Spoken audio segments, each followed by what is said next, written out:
გავაკეთოთ მედოკის ახალწლოდ. ცოტა დაგვიანებით, რადგან სახლში არ შევხვედრილო არ ახალ წელს. რეცეპტს, რომლითაც ვიხემძღვანელე, აღწერაში დაგიწერთ, ხოლო ახლა მივყვეთ პროცესს. თავდაპირველად შაქარს და კვერცხს ერთად ვთქვევთ, ვამატებთ თაფლს, მარგარინს და ვანილს. რეცეპტის მიხედვით მასა უნდა დავდგათ ორთქლის აბაზანაზე და ნელ-ნელა კარაქი და შაქარი უნდა გავადოთ. ვამატებთ სოდას და ნელ-ნელა ვუმატებთ თქვილს, სანამ არ შესქელდება.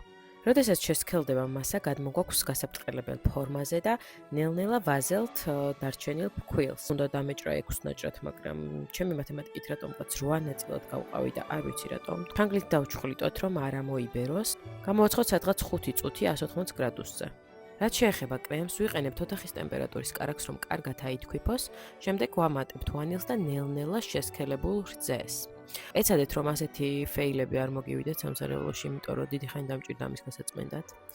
ნელ-ნელა კრემიც გამზადდა და არ აიჭრა, რაც ყველაზე მეტად მეშინოდა.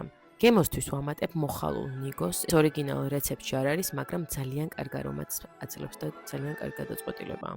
გვერდებიც არ მომიჭრია, იმიტომ რომ არ მინდოდა ბევრი დანაკარგი მქონოდა და რა თქმა უნდა, ძალიან გემრიელი გამოვიდა, ყველასთვის საყვარელი ნამცხვარი მედოკი. და ასეთივე ტკბილ წელს გისურვებთ ყველას.